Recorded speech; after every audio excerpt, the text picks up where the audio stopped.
Welcome to the Level Design Podcast. I'm Mark Drew, and in this episode, I'm going to be talking to the world-famous voice actor that is Jay Britton. Welcome, Jay. Who is this voice actor? Hello, thank you very much for having me on.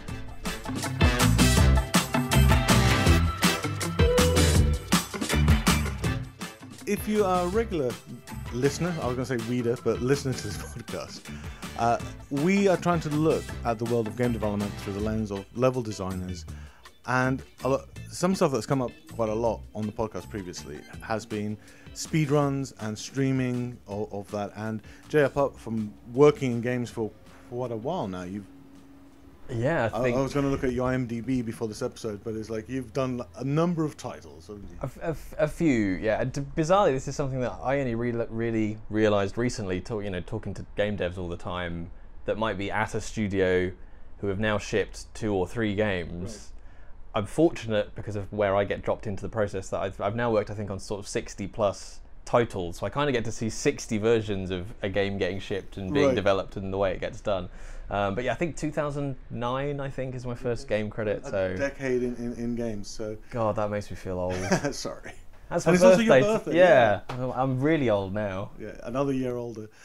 So the focus the lens I wanted to project for this episode is kind of, since you've been involved in so many games, you've seen at least one process and how that affects it. And I'm not just as a voice actor, but also like now you started doing streaming games, right? Yes, yeah. I've just started embarking on Twitch streaming.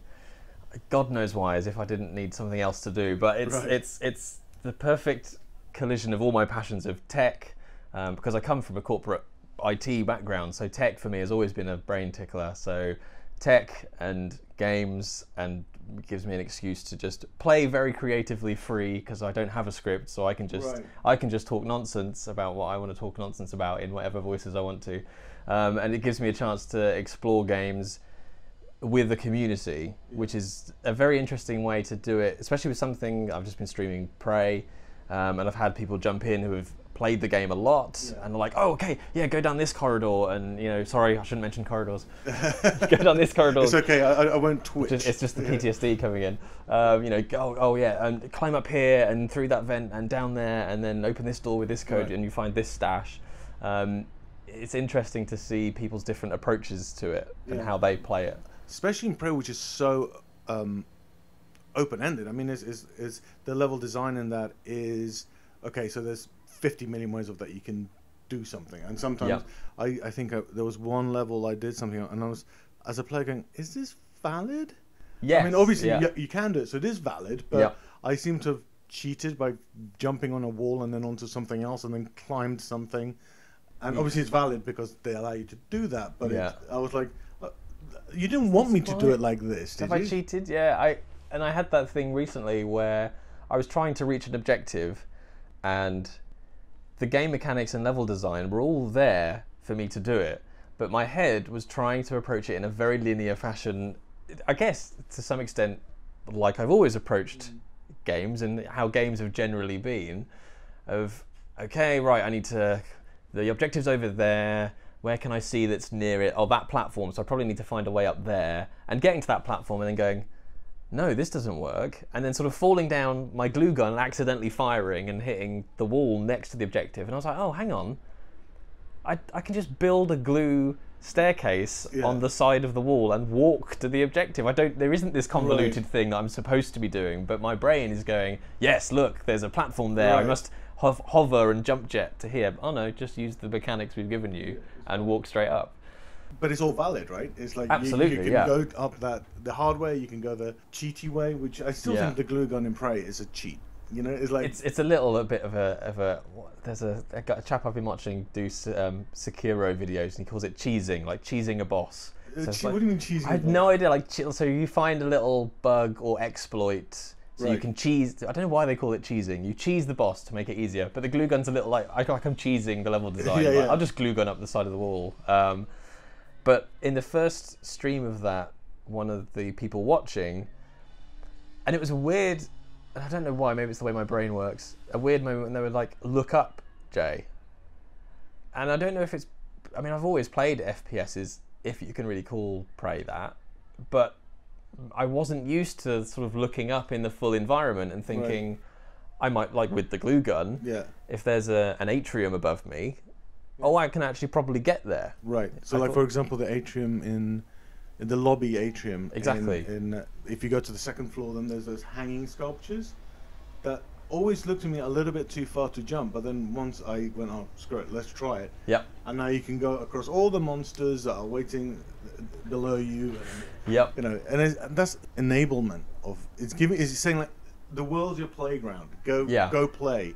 And I think it takes what could be a very traditional linear experience, and all of a sudden it's extrapolated out into this.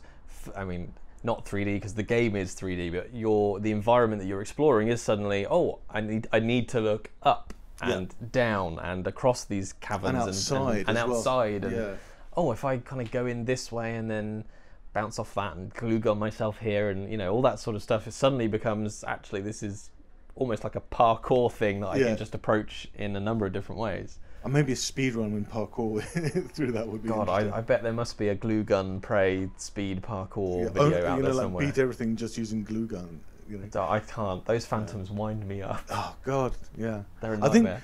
I think my first playthrough of Prey, I actually got stuck in quite early on when I met one of these phantoms, and I couldn't get past him. He was like blocking the stairs that I had to go down.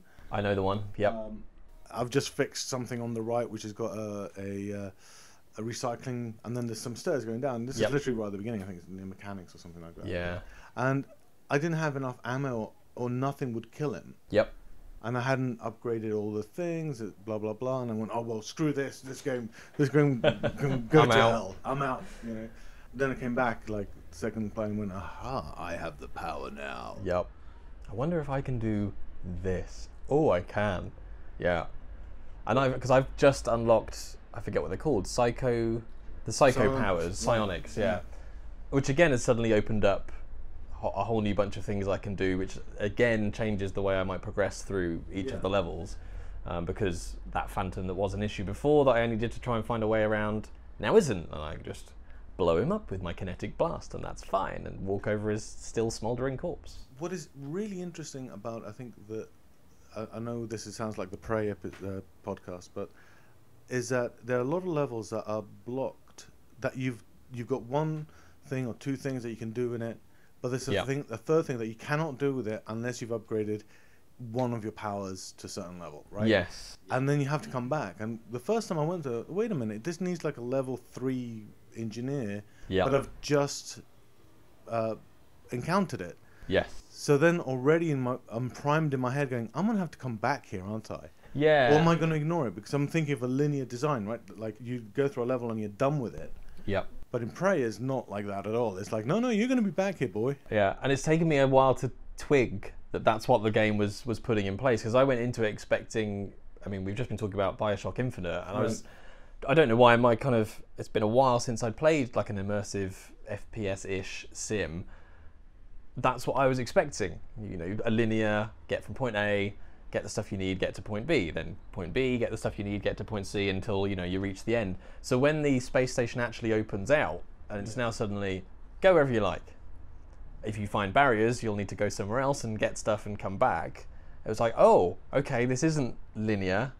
Yeah. Now what the hell do I do, and where am I going to go? And that switch is nice because the opening is pretty linear until you get to the Talos lobby.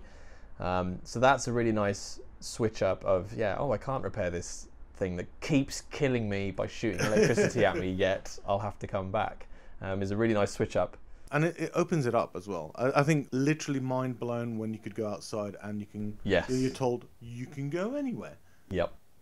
And you're like, wait, what do you mean anywhere? There's surely not anywhere. Like, hey, if you want to drift off into space, by all means, go for it. Try and float home all the way. Yeah.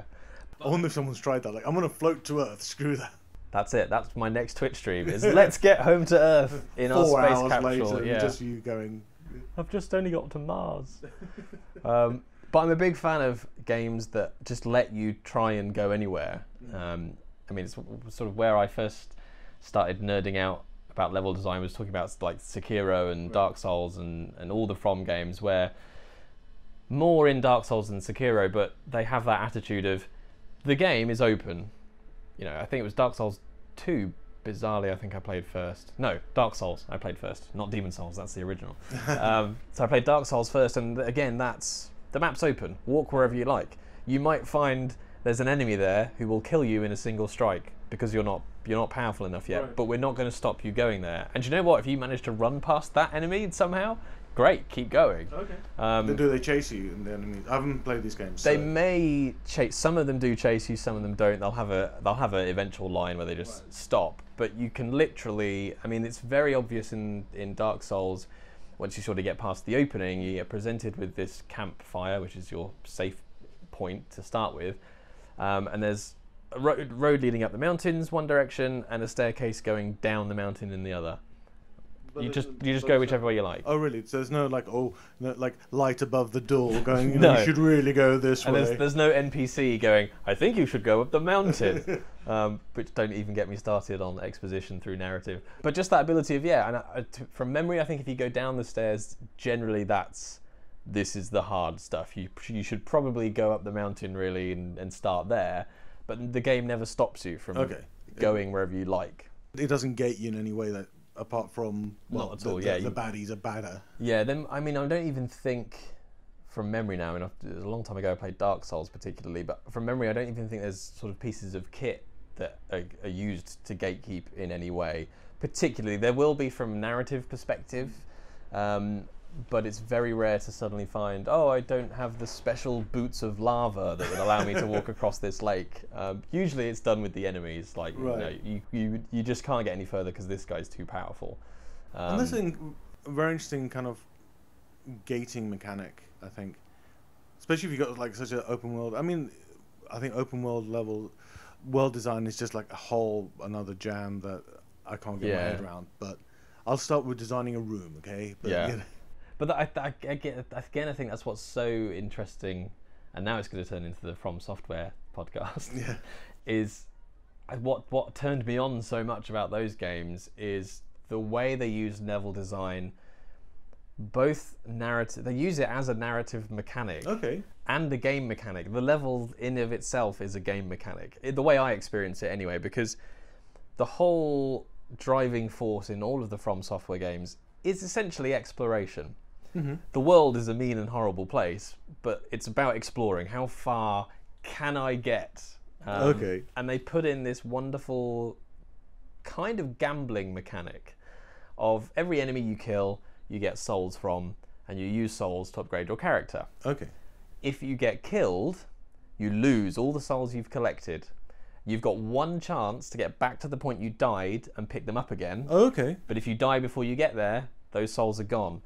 So as you're progressing through the level, and you're collecting more souls as you kill more baddies, you find yourself going, okay, do I go forward for another 10 minutes, or do I go back to the campfire, spend those souls, and then try again?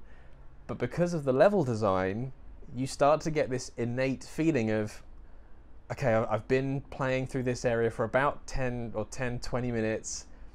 There's probably another campfire about 10 minutes further away. So do I keep going?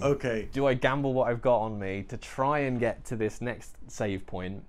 And this or is do I go back? And this is why everyone's been talking about the death mechanic. Dying in that game is very meaningful. It's actually meaningful, yeah. Rather than, oh, all right, fine, I have to do that again. It's more like, yeah. You start, and the thing is, I mean, not to disparage games like COD. I mean, I grew up on Call of Duty. I used to play it competitively, but death has no consequence, really. You just, I respawn and wait 5 seconds or whatever. So it was really refreshing to find a game that actually used death as a mechanic in the way I experienced the game, and that fed into the way the levels are designed, because also what they've done in the levels is very smartly put in very clever shortcuts. So you might start at a campfire, travel through the level for 30 or 40 minutes, and find a ladder that you can kick down that appears back down at the campfire where you started. So you're like, okay, great, next time now I'm going to climb down the ladder back to the campfire, spend my souls, and I can carry on from pretty much where I was because I've now opened up this shortcut.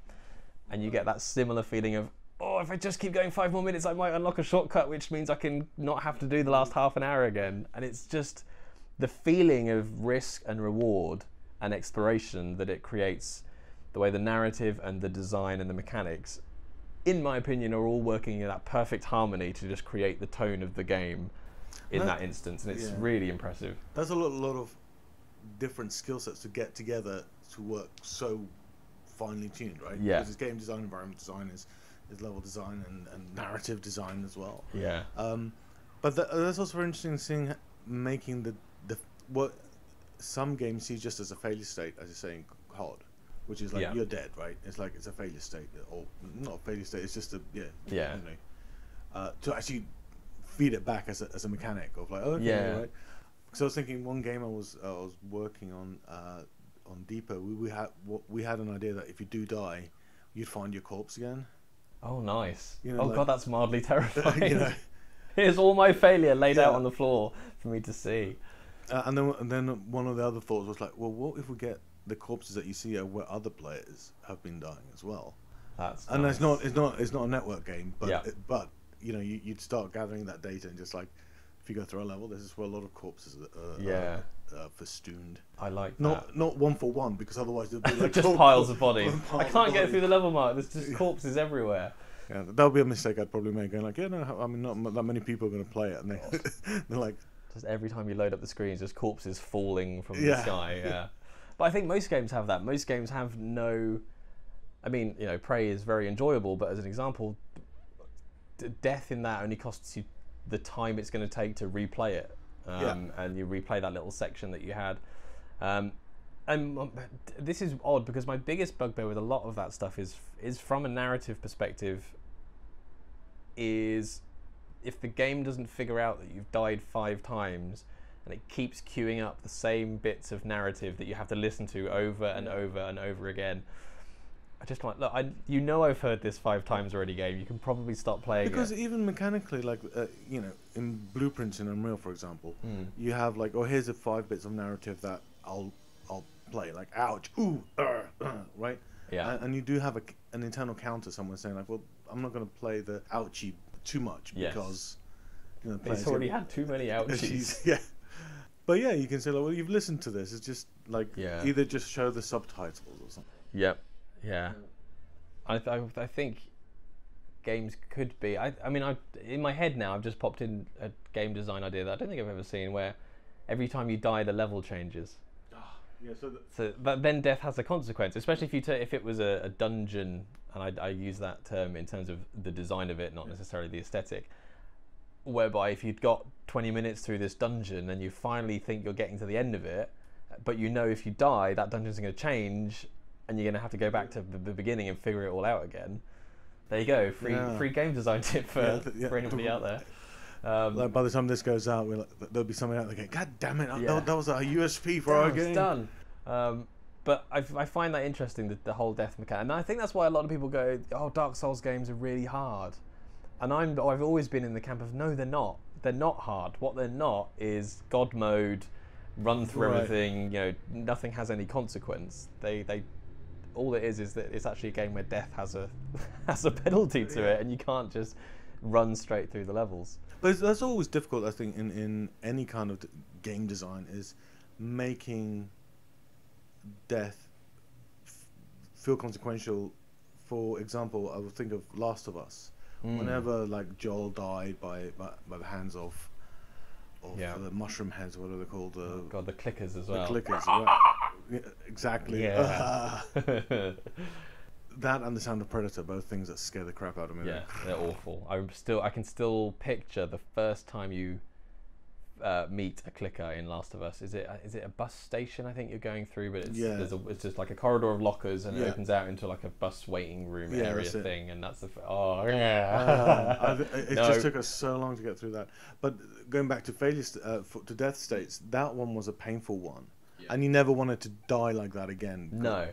Right. And that's a complete different tack. They've given it an emotional penalty rather than a mechanical penalty. Right. And bizarrely, I think, because I knew we were going to have a chat, I was thinking about what games I've played in recent years and what kind of stuck out. And Last of Us actually came up in my head as one that seemed to manage being both linear and open simultaneously.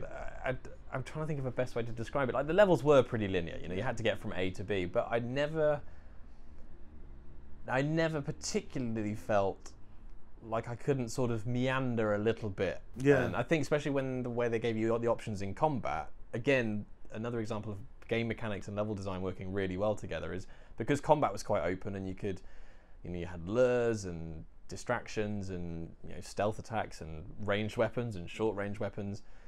And similarly, the combat in that was not particularly forgiving. You know, it was quite easy to suddenly find yourself out of depth in combat. Yeah.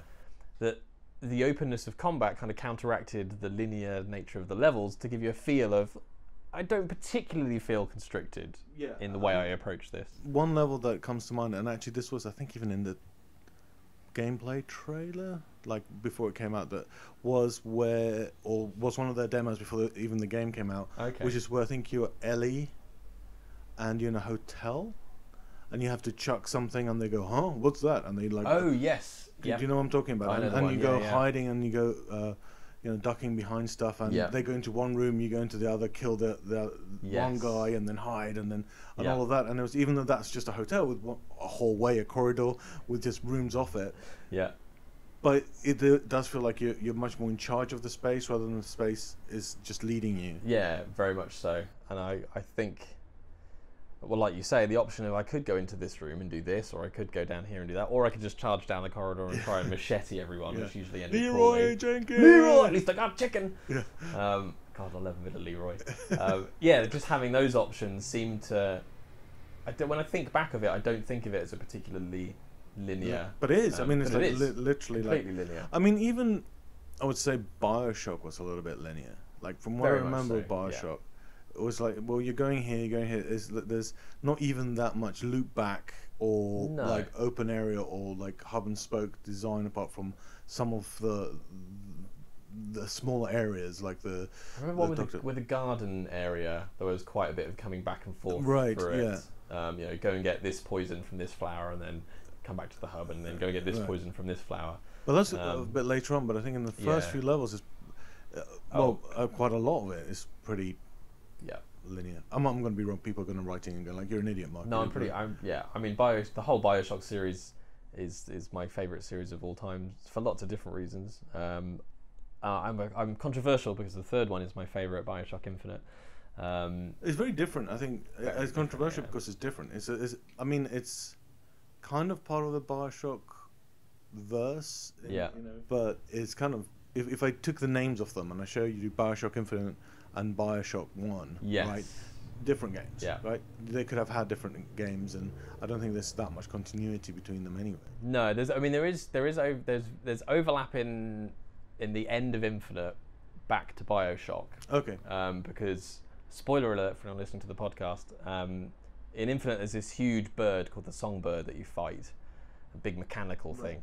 And when you get right to the very end of the game, and some of the DLC harks back to it as well, you win because Elizabeth, the girl you're rescuing, has these powers where she can effectively create portals into different times and space, and she drops the Songbird under the ocean, and you find yourself in Rapture, looking into the ocean, and the Songbird is drowning, and then it all circles back round to the lighthouses in the ocean in Bioshock 1 that you finally find. But narratively, other than that, there's not a massive link. But I think what was interesting was the tonality. I think that's why people didn't not like Infinite. I mean, it was an incredibly successful game, but it's a different kind of narrative driver. Rapture, you always knew was a bleep hole from start to finish. You know, it was decrepit, it was decaying, things were broken. It was a good idea, but it already failed by the time you'd get there. Whereas with Infinite,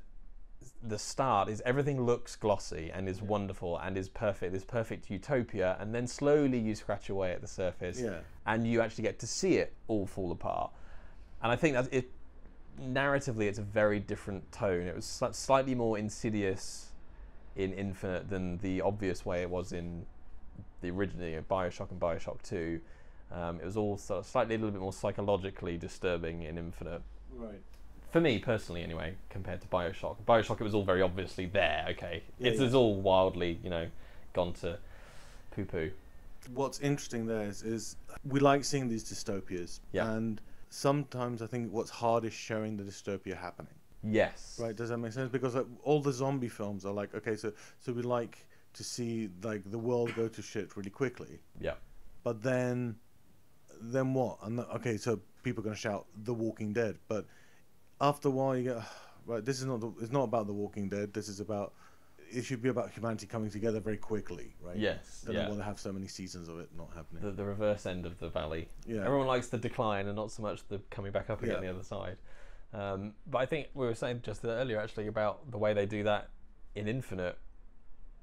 Really is through the level design, where you start at the city level and you start narratively hearing murmurings about an uprising and how people don't like the factory situation, and it's all very nicely bubbling along in the background narratively as you start tearing things apart and getting into fights, and then you find yourself going down and down and down from a level perspective down into the warehouses, and you help the uprising and the factories get destroyed, but then by the time you come back up to city level, that's all completely gone to ruin.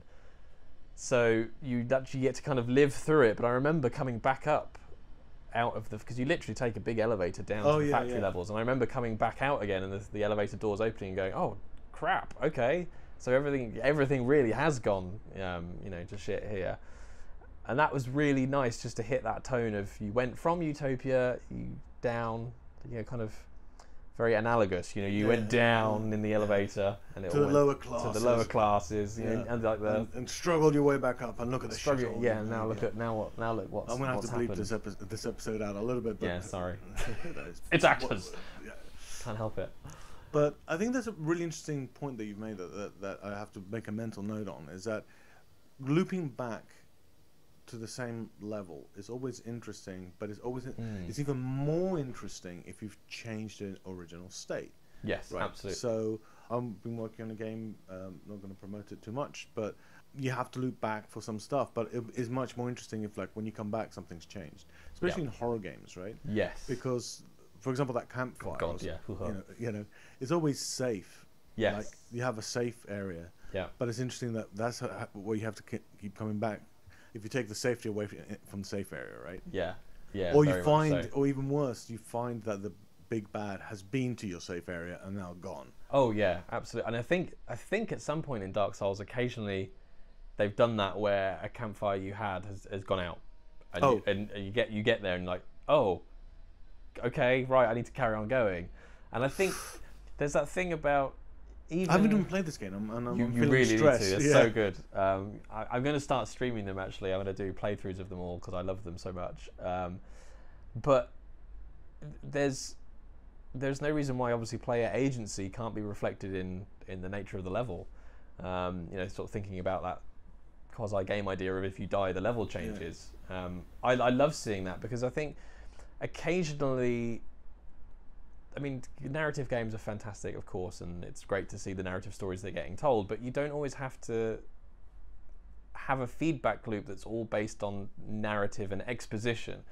You can just show me what's happened. I can just come out from somewhere and the world can be on fire, and you don't need an NPC to tell me that what's happened. Or someone's dropped the no, I don't, just show me and take away something I thought I had. This, like the safe space, or this, okay, great, that's that city and it's all fine. Oh no, it's all on fire. And especially if it's now as a result of something I have done, just change the world I'm in. I mean, I'm a big, what's the opposite of a fan? I don't like necessarily exposition all through dialogue, right? Because for me personally, A, as a voice actor, and B, as a player, I hate the, well, maybe we should look for 3 more pieces of the radio transmitter. It's like, yeah, there's cleverer ways to do that, and it can be through level design. Yeah. And also environment design, like, for example, like the 3 bits of the radio transmitter. How do you show that to play? You show them you show them a radio that works. Yeah. Because this is our radios, they work, right? Rather than this is a bit of set. Yeah. You see what I mean? And then you show them one that isn't working, but then you go like, or someone fixing one, and you're like, oh, just insert this thing here. Yeah. I don't know why I'm putting Cornish accents to all my It does need to be more Cornish people in games. If you're hearing this, game devs, put more Cornish people in your games.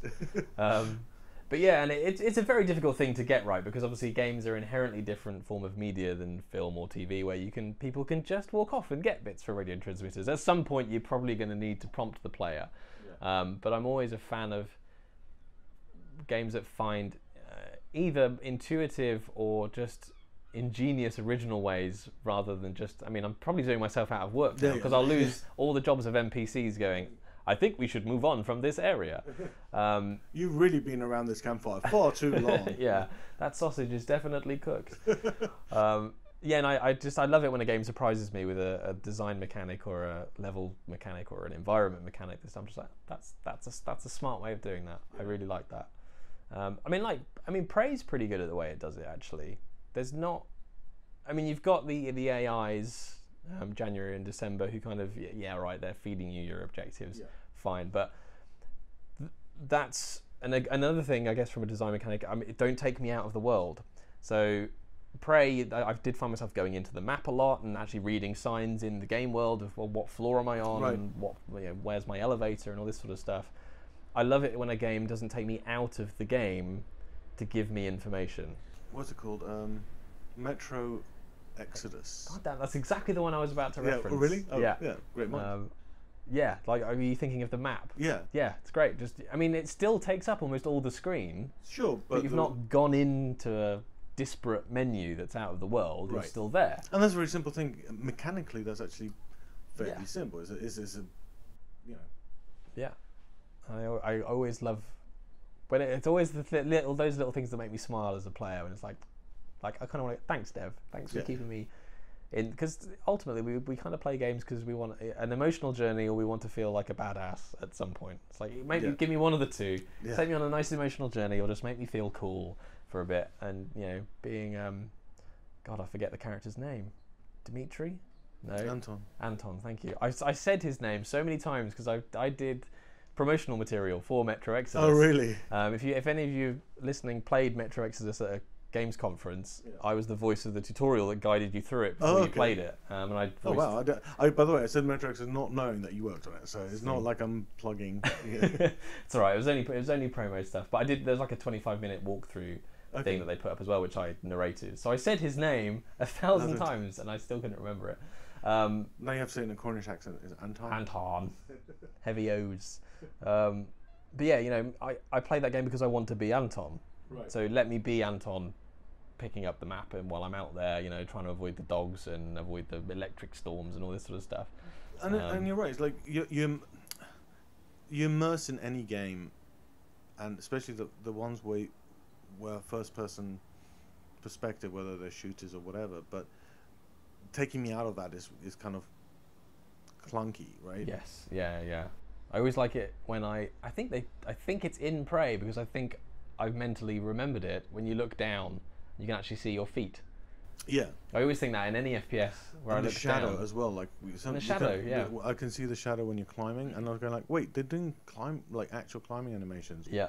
That I'm never going to see. That obviously somebody else is going to see, but the shadow's doing like. Yeah, I love that. I should have legs, shouldn't I? If I'm walking around, where are my legs? Yeah. But that's hard though. Like, as someone that's making a game, right? Yeah, I say this and I have no idea of how difficult that is, by the way. It's hard when you say well, just in case they look down, they should see some legs, right? Yeah. But I think what's actually happening is like you're just leaning forward and your legs are levitating. Like, yes. That's what's actually happening. Yeah, the more you look down, the more you spin in the world. Yes. Yeah. That's why you can't see legs, all right, guys? Or I feel like I've just done just tick the multiplayer box. Yeah. Comment. Sorry, devs. But I do like it when I can see legs. That's another one that makes me go, oh, okay, yeah, I've got legs. So circling back, we were talking about how a lot of level designers are now actually going to be inspired by Twitch streamers and by speedruns. I mean, I think they always have, but now with the growth of Twitch, how are you finding your experience with Twitch as a streamer?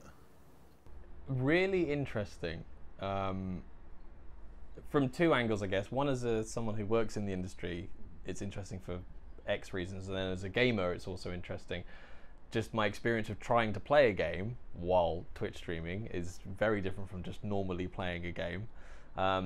as a professional in the games industry, I'm actually finding it really nice having creative freedom to do a Twitch stream, and just because usually I get given a script and told what voices to be and what characters, and this Twitch is a nice opportunity for me just to go, I'm just going to be silly and talk nonsense for 3.5 hours and sing weird sea shanties while we play Sea of Thieves, which is glorious.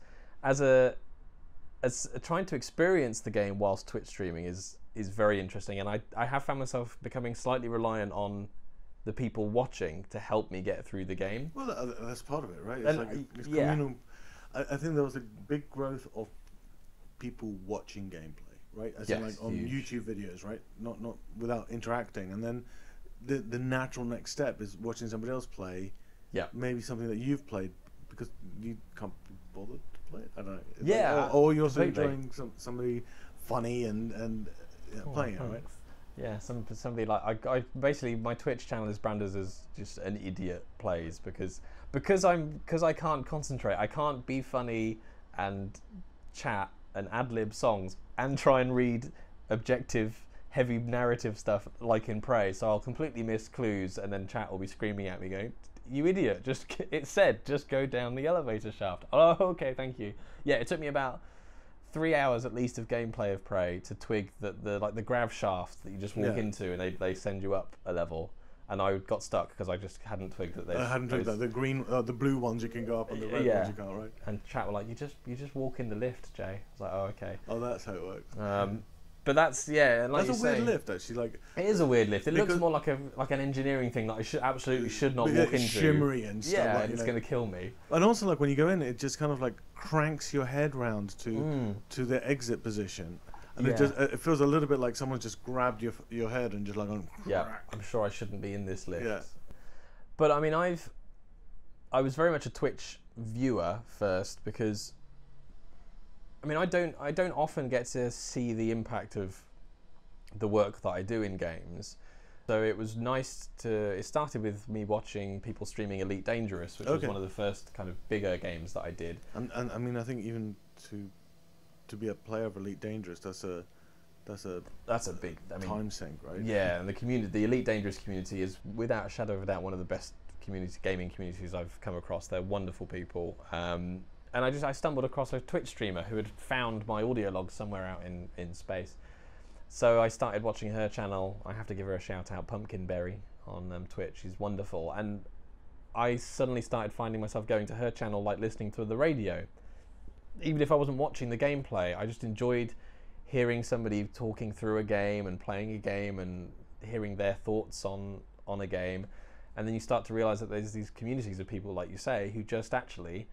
I've played the game, and I'm the same. I always go to myself, oh, I'm going to replay Bioshock Infinite because I loved it so much. But actually, I don't have the mental energy really to do it again. But I would happily watch someone and get that kind of vicarious enjoyment of getting to see them play it and enjoy it again. And you find the scary bit, or the go down this corridor, or oh no, go back because you missed an extra vigor in that that bit there. It's a really interesting way to experience games as this community-fed experience, and it's just a nerd's paradise of people. Hey, we all love this thing. Let's come and chat about it. We did a lot of playing, not so much Twitch. It's like a couch Twitch in a way, because we were playing Alien Isolation and Last of Us. We've played it as a group. Oh, nice. So like a few friends sitting drinking. We're watching it as a movie of one person in control, and then when they wanted to have a drink or whatever, they pass the controller over, and we're all watching it, right? Nice, yeah. So I feel that same kind of vibe of doing Twitch streaming in a way, because you're like, hey, I'm playing the game without having to be doing all the mechanical control, right? Yeah, yeah, and I think it's a really interesting. It's interesting, I think, for a fact that games can be experienced in that way, because that's not, in theory, that's not what games are designed, or how games are designed to be experienced. People should have agency and be immersed in the world. So I think it says a lot for the media and how good it is that games are powerful enough to be enjoyed completely vicariously and in a hands-off way.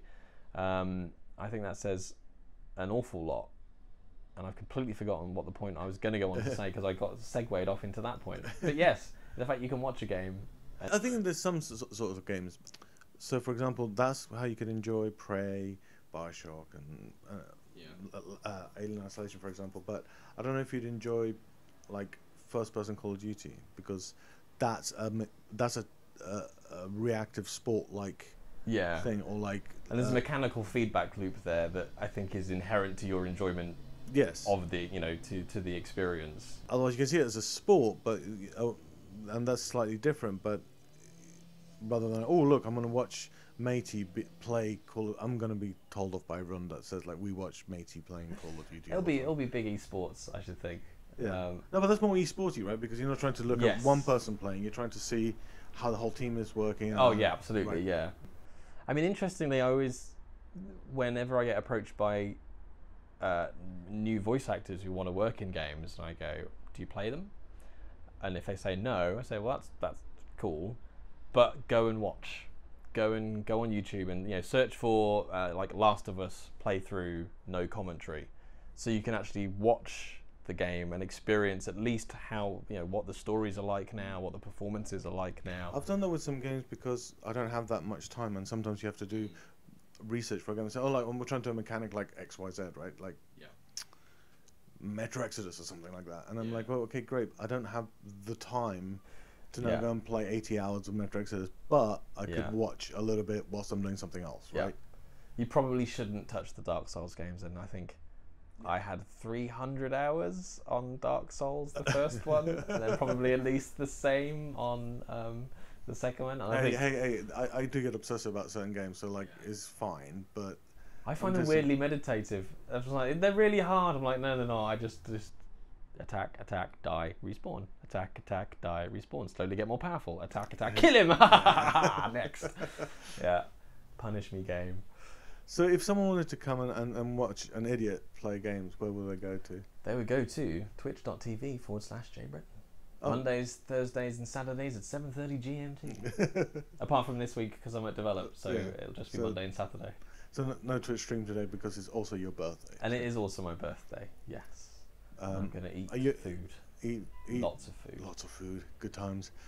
And if they want to tweet and tell you things? I am at VoiceJBritton on Twitter and Instagram, or you can get to my website, voiceofjbritton.com, which has got all my email and all the other lovely stuff. You have to tick a thing that says I'm not a robot, which I find hilarious because there was a video of a robot arm ticking the tick box for I'm not a robot. Oh, really? And it accepted it, and I've never been happier in my life. But yes, my email's there if anyone wants to ping me with any questions, nonsense related or otherwise.